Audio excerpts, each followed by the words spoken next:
നരേന്ദ്രമോദി വീണ്ടും പ്രധാനമന്ത്രി ആകില്ലെന്ന പ്രവചനവുമായി ആൾദൈവം കമ്പ്യൂട്ടർ ബാബ. രാജ്യത്ത് ഇത്തവണ മോദി തരംഗം എവിടെയുമില്ലെന്ന് നംദ്യോം ദാസ് ത്യാഗി എന്ന കമ്പ്യൂട്ടർ ബാബ പ്രവചിച്ചു. നരേന്ദ്രമോദിയുടെ ജനനതീയതി അടിസ്ഥാനമാക്കിയാണ് തന്റെ പ്രവചനമെന്ന് കമ്പ്യൂട്ടർ ബാബ പറയുന്നു. നേരത്തെ BJP-യിലൂടെയാണ് നംദ്യോം ദാസ് ത്യാഗി എന്ന കമ്പ്യൂട്ടർ ബാബ രാഷ്ട്രീയത്തിലേക്ക് കടന്നു വന്നത്.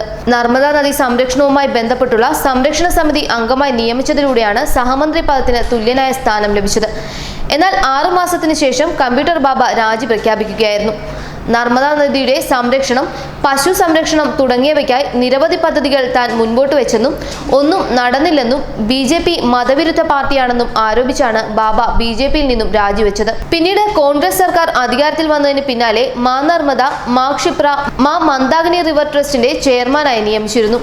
കമ്പ്യൂട്ടറിന്റെ വേഗതയിൽ ചിന്തിക്കുന്നതിനാലാണ് നംദ്യോം ദാസ് ത്യാഗിയെ കമ്പ്യൂട്ടർ ബാബ എന്ന് അദ്ദേഹത്തിന്റെ അനുയായികൾ വിളിക്കുന്നത്. നേരത്തെ മധ്യപ്രദേശ് നിയമസഭാ തിരഞ്ഞെടുപ്പ് സമയത്ത് ശിവരാജ് സിംഗ് ചൗഹാൻ അധികാരത്തിൽ നിന്ന് താഴെ വീഴുമെന്നും കമ്പ്യൂട്ടർ ബാബ പ്രവചിച്ചിരുന്നു. ശിവരാജ് സിംഗ് ചൗഹാൻ മുഖ്യമന്ത്രിയായിരുന്ന സമയത്ത് സഹമന്ത്രി സ്ഥാനം നൽകിയ 5 സന്യാസിമാരിൽ ഒരാളായിരുന്നു കമ്പ്യൂട്ടർ ബാബയും. അതേസമയം 17ാം ലോക്സഭാ തിരഞ്ഞെടുപ്പിൽ നാമനിർദ്ദേശ പത്രിക സമർപ്പിക്കുന്നതിന്റെ ഭാഗമായി പ്രധാനമന്ത്രി നരേന്ദ്രമോദി വ്യാഴാഴ്ച ഉത്തർപ്രദേശിലെ വാരണാസിയിൽ റോഡ് ഷോ നടത്തും. ഉത്തർപ്രദേശിലെ വാരണാസിയിൽ വീണ്ടും ജനവിധി തേടുന്ന പ്രധാനമന്ത്രി വെള്ളിയാഴ്ച നാമനിർദ്ദേശ പത്രിക നൽകും. റോഡ് ഷോയ്ക്ക് മുൻപ് BJP അധ്യക്ഷൻ അമിത് ഷാ, നേതാക്കളായ JP നഡ്ഡ, ലക്ഷ്മൺ ആചാര്യ, സുനിൽ ഓജ, അശുതോഷ് ടണ്ടൻ തുടങ്ങിയവരുമായി പ്രധാനമന്ത്രി മണ്ഡലത്തിലെ തിരഞ്ഞെടുപ്പ് തയ്യാറെടുപ്പുകൾ വിലയിരുത്തും. ബനാറസ് ഹിന്ദു സർവകലാശാലയുടെ പരിസരത്തുള്ള ലങ്ക ഗേറ്റിലെ മദൻ മോഹൻ മാളവിയയുടെ പ്രതിമയുടെ അടുത്തു നിന്നാണ് റോഡ് ഷോ തുടങ്ങുക. ദശാശ്വമേധ് ഘാട്ടിൽ റോഡ് ഷോ അവസാനിക്കും. 7 കിലോമീറ്ററിനിടെ 150 കേന്ദ്രങ്ങളിൽ മോദിക്ക് സ്വീകരണം നൽകും.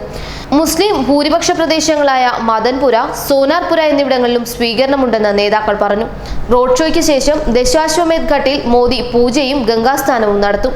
പ്രധാനമന്ത്രിയായ ശേഷം 3ാം തവണയാണ് ഇവിടെ മോദി ഗംഗാസ്നാനത്തിനെത്തുന്നത്. 2014-ൽ തിരഞ്ഞെടുപ്പിൽ ജയിച്ചപ്പോഴും തുടർന്ന് ജപ്പാൻ പ്രധാനമന്ത്രി ഷിൻസോ ആബെയുടെ സന്ദർശനത്തിനെത്തിയപ്പോഴും മോദി ഗംഗാസ്നാനം നടത്തിയിരുന്നു.